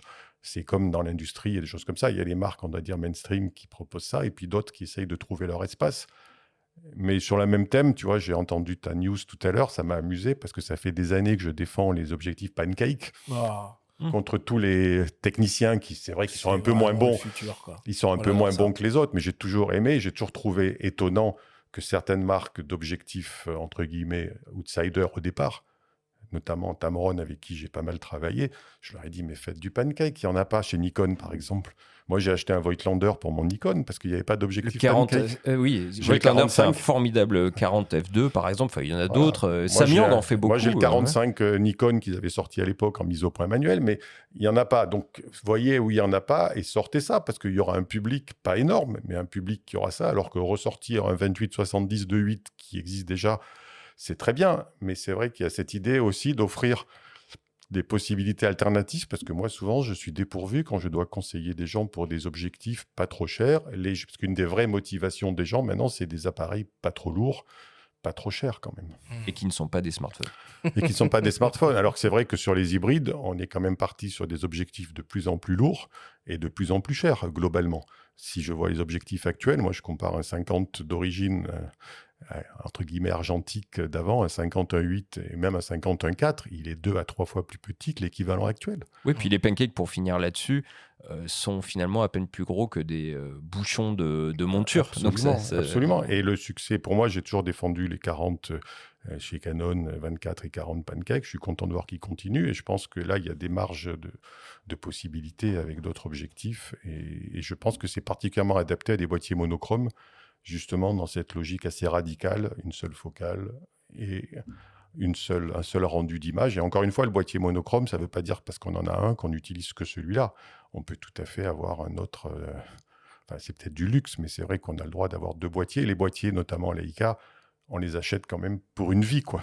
Moi, j'utilise toujours mon... On les achète quand même rarement par 2. Hein, non, mais pas de Leica. Mais moi, j'ai mon M6 que j'ai acheté en 1990, qui marche toujours, que j'utilise toujours. Pour rire, je dis quand même, c'est l'appareil qui m'a coûté le moins cher de toute ma carrière. Ouais. Alors, bon, on a parlé des boîtiers monochromes, donc le nouveau Pentax K33 monochrome et les 2 modèles Leica, mais il y a un autre constructeur français de surcroît qui s'intéresse de près au noir et blanc et qui aborde le sujet avec un angle différent. Il s'agit de Pixi et on vous propose d'écouter son fondateur, David Barth, nous expliquer sa propre vision de la photographie noir et blanc numérique. Donc l'appareil Pixi a une particularité, c'est que on propose un mode de prise d'image monochrome, autrement dit noir et blanc. Et donc contrairement aux autres appareils du marché qui proposent une photographie noir et blanc avec un capteur dépourvu de matrice de Bayer, on a fait le choix de rester sur notre capteur d'image standard, et de proposer un mode monochrome en fait qui permet d'extraire l'information de luminance qui est issue de notre capteur. Ce qui est généralement frustrant sur un appareil, on va dire standard, c'est de se retrouver avec une image qui généralement est déjà interprétée. C'est-à-dire, c'est un JPEG, c'est une interprétation de la photographie noir et blanc, et en fait, il y a très peu de latitude pour faire du développement, autrement dit de la retouche d'image. Et donc, le principe de ce qu'on a mis dans Pixi, c'est de donner en fait toute la dynamique du capteur directement dans le fichier RAW monochrome qui est produit. En fait, tous les capteurs d'image nativement, finalement, sont des capteurs monochromes.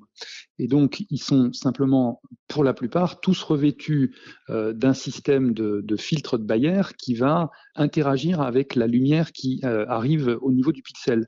Donc, le principe de notre procédé, c'est en fait de déduire l'information de la quantité de lumière qui est tombée sur le capteur en l'absence de ce filtre de Bayer. Donc, c'est un processus de recalcul en fait de l'information d'image et donc qui est réalisé effectivement directement en sortie de capteur par une opération logicielle dans notre système. Nous, on va délivrer en fait un fichier RAW 12 ou 16 bits, donc en un seul plan de couleur, si on peut dire, c'est-à-dire un plan de gris en fait, et qui correspond directement à ce qu'un capteur monochrome de l'industrie va produire dans ce cas de figure. Voilà, et l'avantage évidemment, c'est que finalement, au lieu d'avoir besoin de 2 appareils à transporter, à utiliser et à acquérir, on se retrouve avec un appareil unique qui est capable de faire le meilleur finalement des 2 mondes.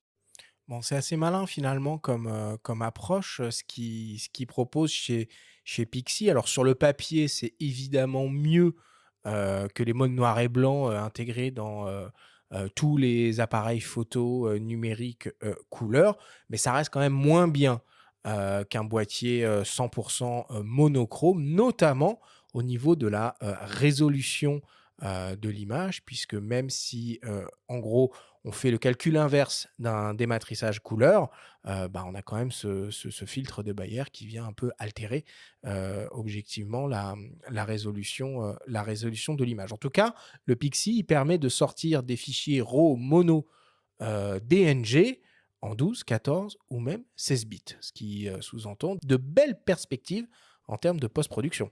Et puis les RAW et DNG, qui on le rappelle, peuvent être dématricés, développés avec n'importe quel logiciel, puisque c'est des formats universels qu'on ne trouve pas suffisamment. Par contre, Ricoh et Leica, à nouveau, eux, génèrent des RAW DNG. Ça, c'est plutôt un bon point aussi. Voilà, on les retrouve dans la même On retrouve barque. tes chouchous. Ouais. Ouais, mais c'est vrai que c'est aussi pratique quand on a deux marques que les deux utilisent le même type de RAW, quoi, parce que c'est quand même une facilité de travail. Parce que bon, je travaille aussi en Nikon par ailleurs, bon, mais c'est vrai qu'après, il faut aller chercher le nef, il faut Ouais, les RAW propriétaires, il faut mettre à jour les logiciels, il faut parfois repayer une licence. Voilà, mais après, c'est à chacun de trouver sa, entre guillemets, sa cuisine, quoi, parce qu'effectivement, il y a de la pure technique pour certains qui en ont besoin. Et puis pour d'autres, il y a une sensation de restitution. Parce qu'un des avantages aussi du noir et blanc, à mon avis, dans certains cas, c'est que le noir et blanc se marie bien avec une forme de bruit aussi dans l'image. Bien sûr, notamment avec le la haute bruit se sensibilité. transforme en grain, du coup ça change tout. Exactement. Et donc c'est vrai que moi j'avais fait des tests comme ça en montrant à des gens un peu techniciens des tirages. Et ma question était simple, lequel vous préférez en noir et blanc, en montrant différents types de tirages, tout ça. Et globalement, souvent, c'était la photo à 3200 voire 6400 ISO qui l'emportait, beaucoup plus que la photo à 200 ISO, entre guillemets, qui était la sensibilité nominale du capteur. Donc, et c'est quand même ça le juge de paix pour moi à la fin, c'est qu'on aime la photo sur le papier. À la fin, le but, c'est pas d'aimer une courbe. Enfin, en tout cas, pour moi, j'aime assez peu les courbes et j'aime beaucoup les photos sur papier.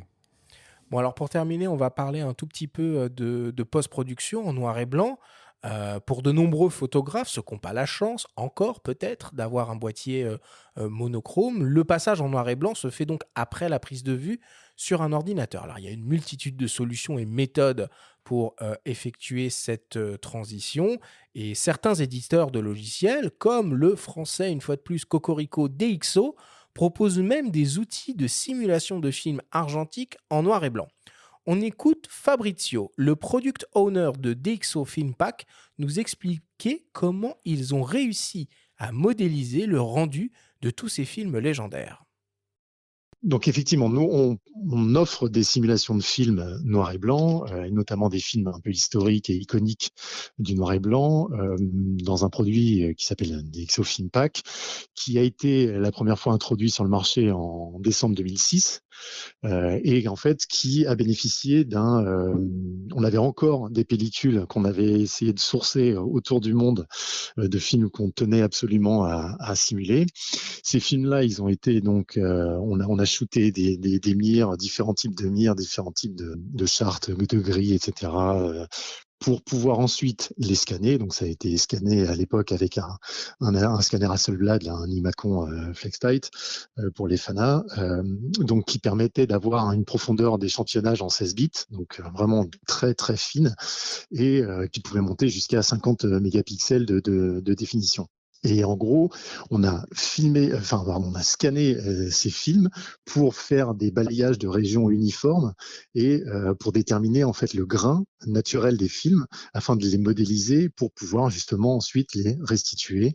Et tant au niveau du grain que de la réponse au niveau de la lumière du film, donc la réponse tonale vis-à-vis des couleurs et comment c'était restitué en noir et blanc. Donc tout ça a été étalonné et restitué au plus proche dans ce software. Et donc, on a comme ça étalonné un bon nombre de films. On a plus de 80 films, donc autant couleur que noir et blanc, en cumul. Et on va être capable justement de retrouver des Ilford Pan, des FOMA, de la Tri-X, etc. Et d'avoir une restitution la plus fidèle possible. Alors évidemment, il n'y a pas que DxO qui propose ce genre de solution. On parlait de Fujifilm tout à l'heure. Ils l'intègrent même directement dans les boîtiers, la possibilité de simuler le rendu de certains films argentiques. Jean-Christophe, finalement, quand on fait du noir et blanc, on a consciemment ou inconsciemment envie de retrouver des sensations de rendu argentique, et même en post-production. Ben là, non. Ah. Pour moi, pas du tout, parce que si je veux retrouver du rendu argentique, je fais de l'argentique. Ouais, mais... Donc, non, mais je veux dire, à un moment, il ne faut pas toujours vouloir être dans la nostalgie de quelque chose, trouver son propre rendu, parce que tu disais aussi tout à l'heure, on n'est pas obligé d'avoir un monochrome. Moi, j'utilise un appareil qui n'est pas monochrome, qui a un mode noir et blanc assez contraste. Je fais RAW plus JPEG, et quand je regarde pas beaucoup mes RAW, je regarde mes JPEG, ils sont en noir et blanc en direct. Donc les photos, je ne l'ai jamais vraiment vu en couleur, puisque sur l'écran arrière, je l'ai vu en noir et blanc, je l'ai photographié en noir et blanc. J'ai un backup en RAW qui peut être en couleur si vraiment j'ai une forme de Négatif, regret ou couleur, une sorte de négatif couleur, mais que je vais assez rarement regarder, voire jamais. Donc, en fait, je travaille un peu comme avec un monochrome, avec un boîtier. Je suis comme toi, mais j'ai un pas. GR3 qui est uniquement programmé en noir et blanc. Moi, c'est le GR3 aussi, avec un mode high contrast. Voilà. Et j'aime beaucoup ça. Donc, c'est vrai qu'on peut aussi faire du pur monochrome, entre guillemets, avec un boîtier qui n'est pas tout à fait monochrome et qui n'aura pas exactement la même dynamique et la même qualité de rendu. Mais tu la sens vraiment, la différence de dynamique, quand tu prends un monochrome, par exemple, et tu regardes ton DNG monochrome, tu vois une différence de dynamique, d'interprétation des niveaux de gris par rapport à un DNG d'un appareil numérique. Ouais, si tu veux, ce que je regarde, c'est des tirages, toujours. Donc après, si j'arrive à obtenir ce que je veux avec un tirage, je suis content. Parce qu'en fait, le fichier, moi, je suis quelqu'un qui aime les noirs bouchés. Donc, par exemple, c'est vrai que... Oui, contraste très fort. Voilà, c'est très dur de revenir en arrière, par contre, voilà. tu fais ça. Oui, mais moi, je ne veux pas revenir en arrière, je veux des noirs, c'est mon... Enfin, entre guillemets, c'est mon goût. Donc, si tu veux, je n'ai pas besoin d'une grande latitude, enfin, ce qu'on appelait en argentique, une grande latitude de pose, d'avoir des détails dans les ombres. Je n'en veux pas. J'aime que le noir soit à 100% noir, et dans mes tirages, je mets toujours 100% de noir dans une zone. C'est une règle de mes tirages, en couleur aussi d'ailleurs. Donc voilà, donc moi, je n'ai pas besoin d'une grande dynamique. Donc, en revanche, quelqu'un qui aime des tirages très doux, entre guillemets, à la Cartier-Bresson. Moi, tous les tirages de Cartier-Bresson, je les trouve trop doux d'une certaine façon, mais c'est son style, j'aime ses photos, donc je l'accepte. Je suis plus Mario Giacomelli, où là, c'est charbonneux et c'est tout ça, et je trouve ça sublime. Du Moriyama. Et donc, Moriyama, ils ne vont pas avoir besoin d'une grande dynamique. Voilà. Donc, en fait, l'idée, c'est de voir ce dont vous avez besoin. Je crois les techniciens, et je crois aussi que moi, le monochrome Leica, le premier, m'a beaucoup apporté dans la fabrication du noir et blanc. Je pense que je n'aurais pas fait les mêmes photos avec un autre appareil parce que je me suis trouvé en adéquation avec ce sujet et cet appareil. Le dire techniquement, si vraiment j'aurais pas pu faire la même chose avec un autre, c'est difficile parce que derrière, il y a quand même tout un processus qui aboutit au tirage. Sur quel papier? Un papier mat ou un papier barité, ça va changer la donnée. Une impression piezo, une impression encre, entre guillemets, Epson ou Canon, ça va changer. Donc, on a beaucoup d'étapes intermédiaires. Donc, ça, à mon avis, il ne faut pas trop se focaliser sur la sortie de capteur. Si derrière, c'est aussi important de rester sur le même niveau d'exigence. Si c'est après pour le faire tirer sur Internet rapidement sur un papier argentique, ça ne sert à rien de faire tout ça. Donc voilà, donc il y a tout un processus. Néanmoins, je pense que les papiers monochromes, c'est plus dans la tête du photographe que ça apporte quelque chose que techniquement. En tout cas, pour moi, c'est plus dans la concentration, dans l'idée qu'on ne dévie pas, qu'on est comme avant, en quelque sorte. Voilà. Quitte à retrouver entre guillemets, la nostalgie du grain argentique. Bon, écoute, que des gens aient envie de se compliquer la vie pour retrouver le grain du FOMA, j'en suis ravi. Mais c'est vrai qu'à l'époque, on n'était pas spécialement fanatique voilà. La Trix avait cette matière. Mais comme on disait tout à l'heure, ça peut être à un moment un fichier couleur raté ou trop, qui comporte trop de bruit, qu'on va pouvoir finalement réinterpréter, faire prendre un virage noir et blanc en post-production et le transformer en Tri-X, par exemple. Mais pourquoi le transformer en Tri-X, Moi, je pense que le numérique doit avoir son identité et l'argentique son identité. Et le but, c'est pas que le numérique ressemble à l'argentique quand il passe en noir et blanc. Certainement pas.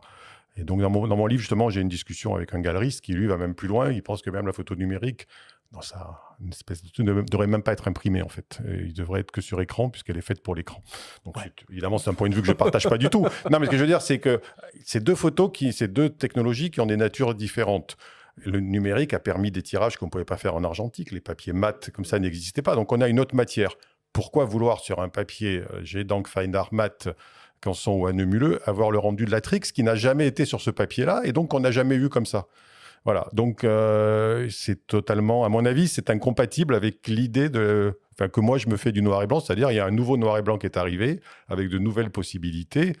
Voilà, et si on veut garder l'ancien, on garde l'ancien, il existe encore. On a une chance inouïe, on a du noir et blanc, on peut faire du noir et blanc depuis le daguerréotype en gros, jusqu'à des images quasiment virtuelles en noir et blanc. Profitons-en. Bon, allez, on va conclure là-dessus. Merci beaucoup, Jean-Christophe. Et on attaque le débrief.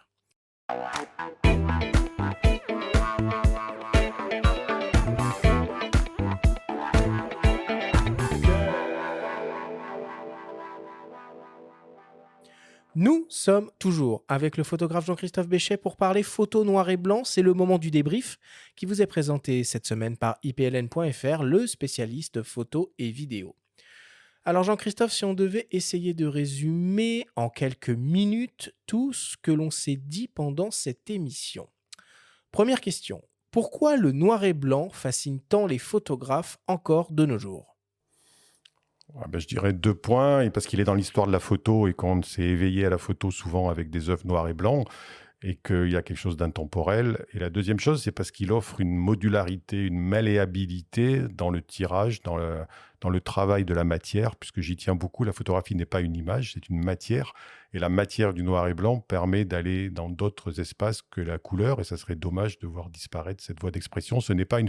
Le noir et blanc n'est pas une photo couleur sans couleur. Mais on l'a pas trop dit, par contre, ça c'est applicable à tous les domaines de la photo, parce que souvent on voit la street photo en noir et blanc. Est-ce qu'on peut dire la même chose donc pour le paysage, pour le Pour portrait, moi, oui. pour tout? On peut encore plus travailler sur un paysage, sur les densités. On peut encore... Non, pour moi, dans vraiment tous les domaines, la nature morte à l'évidence, le nu évidemment, le reportage sans conteste possible. Il n'y a que peut-être dans une photographie professionnelle maintenant où le noir et blanc a un peu disparu parce que les gens ont besoin qu'on reproduise des logos, qu'on reproduise des choses plus proches de la vision directe pour repérer des faits des marques ou des choses comme ça. Mais sinon, je pense que le noir et blanc est tout à fait aussi moderne que la couleur. Pourquoi, selon toi, les images en noir et blanc offrent une esthétique valorisante et peut-être même plus facile à atteindre qu'en couleur? Alors, je suis pas sûr de ça. Je pense qu'il n'y a pas vraiment... Je pense que le noir et blanc permet une plus grande forme d'abstraction, c'est-à-dire qu'on se décale un peu de la réalité. Donc, c'est vrai que les couleurs nous ramènent beaucoup plus à quelque chose sont plus datées aussi dans le temps. Quand on voit des habits, des voitures avec les couleurs, voilà, on est plus dans un temps précis. Le noir et blanc permet d'aller plus vers une forme de poésie, sans doute d'abstraction, parce qu'aussi on peut obscurcir un endroit. Un noir profond paraîtra plus naturel qu'en couleur. Donc ça revient à cette malléabilité. En dehors de ça, pour moi, il n'y a pas fondamentalement de différence entre photographie en couleur et en noir et blanc. On se programme différemment, c'est-à-dire qu'on pense plus en volume, on pense plus en contraste, on pense plus en densité, en dynamique, qu'un plan se détache d'un autre. Moi, je suis un peu obsédé par ça, qu'un plan clair se détache sur un plan sombre et compagnie. Alors qu'en couleur, moi, j'ai une vision plus homogène de la scène, moins sur le contraste. Mais c'est ma vision. Et pourtant, ça t'empêche pas de photographier, donc parfois, à la fois en noir et blanc pour des JPEG et de garder les DNG en couleur. Oui, en fait, les DNG sont en couleur. S'ils étaient en noir et blanc, ça ne me traumatiserait pas. Enfin, personnellement, il se trouve que je le garde pour avoir une deuxième version, parce que je retravaille mes JPEG directement et que je me dis, en toute sécurité, je jette tous ceux que j'aime pas et je me dis, au cas où, j'ai un backup. Tant qu'à faire un backup, autant le faire en DNG. Mais s'il serait en noir et blanc... Non, ça m'est jamais arrivé de faire des photos noir et blanc et d'aller les repêcher en couleur. Enfin, pour l'instant. Et si tu dois faire un tirage, du coup, tu prends pas ton JPEG, tu reprends le même fichier DNG de la même photo? Non, je repars du JPEG. Ah oui, parce que sinon, tu repartirais de la couleur. Ça peut être un peu... Oui, après, si mon fichier est vraiment abîmé pour une raison, mais même quand je fais des tirages pro dans des labos pro, je le redis, on part des JPEG et pas du tout de RAW ni de TIFF. Je repars des JPEG si je les ai pas trop maltraités, mais je les maltraite assez peu parce que je fais en gros une courbe, un niveau automatique, une courbe et voilà un peu et puis basta. Une courbe en S. Une courbe en S et un point noir et puis basta quoi. Qu'est-ce qui différencie techniquement un appareil monochrome d'un appareil traditionnel, on va dire, couleur? C'est simple en fait. On voit que en noir et blanc. Alors, pour une simple raison physique, c'est qu'il n'y a pas de filtre de Bayer qui est celui qui apporte les informations RVB au capteur. Donc, on voit la vie en noir et blanc. Et moi, je répète que la différence n'est pas tellement d'ordre technique, elle existe visiblement, et je le crois, elle est d'ordre psychologique. C'est-à-dire que la photographie est d'abord une œuvre psychologique, c'est-à-dire on est concentré sur le noir et blanc, on est heureux de faire du noir et blanc, comme quand on mettait un film noir et blanc, on se disait pas, ah si, on pouvait se dire, ah si j'avais de la couleur, et puis voilà, mais tant pis, on est en noir et blanc. Donc il y a ce côté psychologique, on ne se disperse pas, et pour moi, le boîtier monochrome est avant tout une position psychologique, artistique, on va dire, plus que technique. Oui, puis j'ajouterais, on l'a dit au cours de cette émission, qu'on peut aussi prendre ce parti radical sur un appareil qui n'est pas uniquement monochrome. Moi, c'est mon cas pour l'instant sur mon Ricoh GR3. Je pense que si Ricoh faisait un GR3 uniquement monochrome, je ferais partie de ces gens qui, du coup, succomberaient, puisque je l'utilise, moi, pour l'instant, exclusivement avec un mode noir et blanc.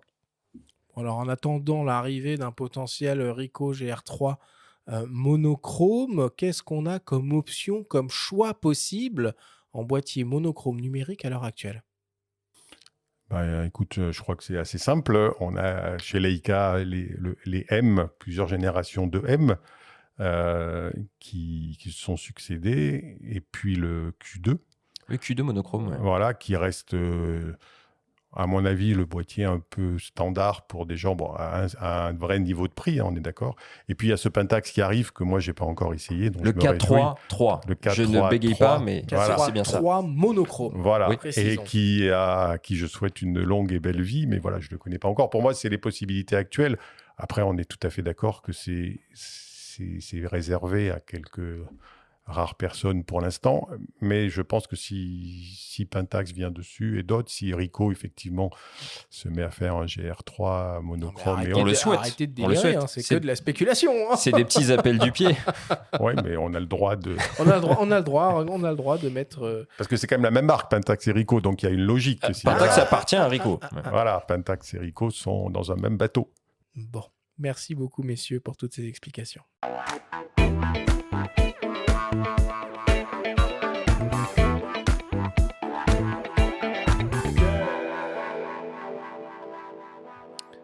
On passe à la dernière partie de cette émission et on attaque le traditionnel quiz.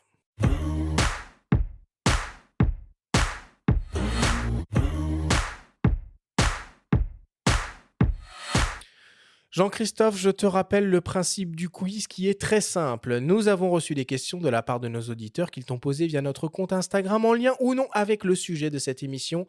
Nous en avons sélectionné quelques-unes et tu vas avoir seulement 30 secondes et pas une de plus pour tenter d'y répondre le plus clairement possible. As-tu bien recompris la consigne ? Je crois. Très bien. Alors on commence par une question qui nous vient d'un dénommé Philippe. Est-ce que finalement l'argentique ne convient-il pas mieux au noir et blanc que le numérique ? Non, le numérique convient très bien au noir et blanc. La preuve est ces boîtiers monochromes. C'est deux formes de noir et blanc différentes. Mais encore une fois, il ne faut pas se concentrer que sur la prise de vue, mais sur le tirage final. C'est-à-dire le noir et blanc, maintenant, c'est souvent une impression jet d'encre sur des papiers extrêmement qualitatifs, avec des procédés, j'ai parlé un tout petit peu de la piezo. Donc voilà, on peut le faire à partir de fichiers argentiques, enfin d'argentique scanné ou de numérique. Donc le numérique ou l'argentique, c'est aussi tout un processus, ce n'est pas que la prise de vue. Et bam, 30 secondes. C'est un métier.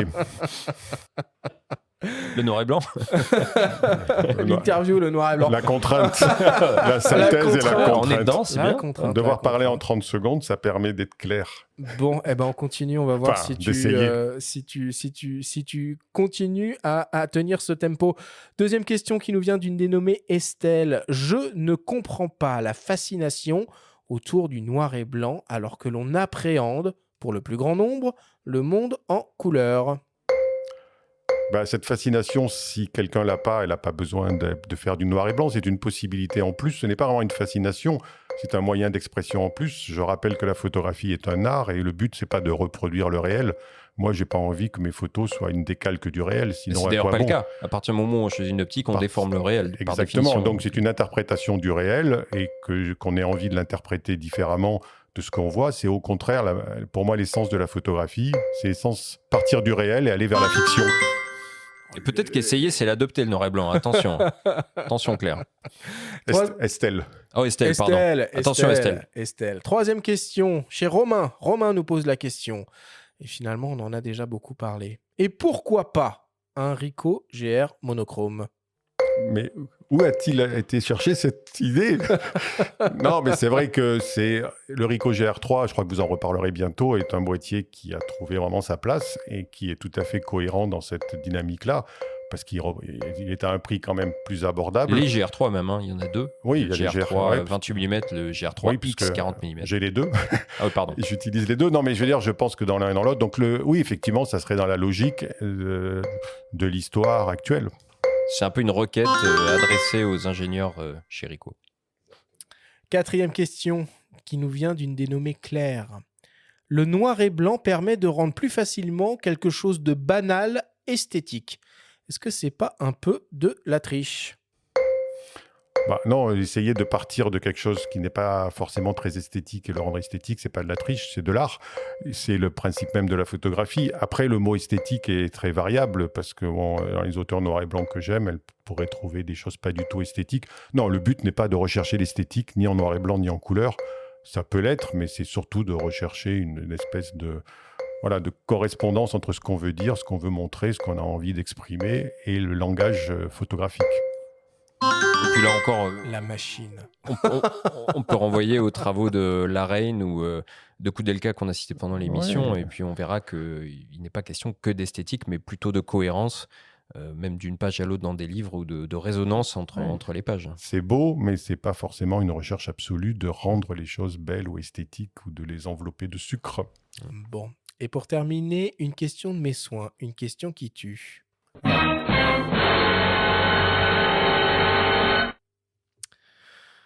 Jean-Christophe, si tu devais choisir Je m'en doutais. Rico ou Leica? Non. Ricoh Pentax ou Leica? Ah oui, pour un seul boîtier, je suis quand même définitivement attaché au M. Pour moi, c'est vrai que le Leica M, qu'il soit argentique ou numérique, représente une forme de pérennité. Moi, j'aime bien l'idée que la photographie est une histoire et qu'on ait le même boîtier depuis 1954. C'est pas du tout la nostalgie. J'aime bien que les choses durent, que ce soit pas jetable et qu'il y ait une espèce de permanence. Et donc, le Leica M, pour moi, est l'essence de ma photographie. Après, c'est pas mon boîtier préféré dans toutes les situations, mais c'est le boîtier que je garderai si j'en gardais qu'un. Parfait, merci beaucoup.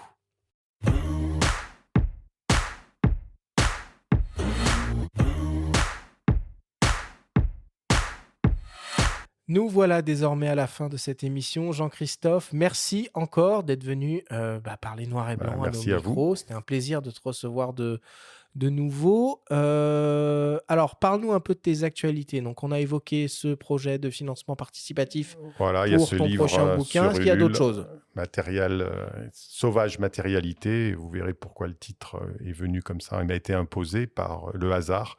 C'est un travail aussi sur le hasard et sur les accidents qui arrivent sans qu'on les recherche forcément. Sinon, j'ai une exposition actuellement en Suisse à la Fondation OR. Donc, c'est une super fondation qui a une collection incroyable de livres, plusieurs centaines de milliers de livres, je dis bien centaines de milliers, et de tirages, plusieurs dizaines de milliers de tirages. Et donc, c'est énorme. Et c'est pas loin de Genève, c'est à Hermance. Et l'expo est ouverte tout l'été jusqu'au 26 août. J'y serai de nouveau le 26 août pour un finissage tout l'après-midi.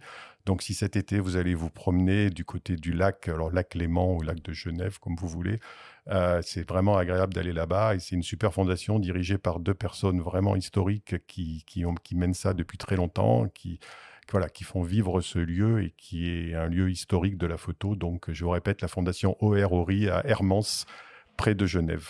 Et donc, ils ont plus de bouquins que toi, alors? Beaucoup plus. Beaucoup plus. Je pensais pas que c'était possible. Là, c'est le degré ultime de la collectionnite. Parce qu'il n'y a aussi pas que des collections de photos. Il y a des appareils. En fait, ils ont commencé par être collectionneurs d'appareils. Donc, ceux qui aiment les appareils, vous verrez aussi des collections d'appareils incroyables. Il y a des vitrines avec 60 versions de Minox de toutes les époques. Non, c'est vraiment impressionnant. Donc, même si vous n'aimez pas mes photos, allez-y, parce qu'aussi, je suis exposé avec un autre jeune photographe qui s'appelle Eugène Adjé, donc parce qu'ils ont des Adjé dans leur collection. À suivre, à suivre de près. On devrait l'inviter, non? Ils m'ont demandé dans leur fond quel photographe. On dit Adjé ou Adjet? Adjet. Moi, je dis Adjet. Ouais, moi, je dis Adjet. Voilà, donc ce photographe, donc, pour ceux qui ne connaissent pas, qui est né en 1847 et qui est un peu un photographe historique de la ville de Paris et qui est un grand artiste français. Donc, j'ai dit effectivement, j'aimerais bien que ça soit Adjet qui soit en même temps que mon expo. Et donc, je suis très, très fier d'avoir une expo. Il fait ta première partie, quoi. Il fait ma première partie, on va dire ça. Mais en fait, c'est moi qui fais sa première partie. Mais c'est quand même déjà magnifique. Donc, voilà. Bon. Il y a ça comme événement. Et puis, à la Galerie des photographes aussi, il va y avoir des expos cet été sur des photos. On s'amuse, en fait, à renverser la donne puisque tous les Parisiens vont aller à Arles pour le festival et nous, on va exposer Arles à Paris. Donc, des photos prises à Arles, rue Keller, 29 rue Keller, Donc, si vous passez cet été, vous verrez des photos de plusieurs photographes qui, voilà, on s'est amusé à faire Arles à Paris. Bon, et puis pour les fans hardcore de Jean-Christophe, vous pourrez le retrouver dimanche prochain à Bièvre, si vous voulez un selfie, un bisou, une signature. Il est très selfie, Jean-Christophe. De son dernier bouquin. Bon, entre 11h et midi, ça entre sera quand même 11h et midi, voilà. assez Donc il y aura précis. une file d'attente qui sera organisée, évidemment. Voilà. Donc n'hésitez pas à aller le solliciter. Merci beaucoup, Jean-Christophe. Merci Arthur, merci Benjamin. La semaine prochaine, on change de thématique et on parle vidéo. On reçoit pour la première fois à ces micros le réalisateur Bernard Bertrand et on va vous donner plein de conseils pratiques pour réussir à obtenir un rendu cinéma avec votre hybride en mode vidéo. Merci à tous de nous avoir écoutés, prenez soin de vous et on se retrouve la semaine prochaine.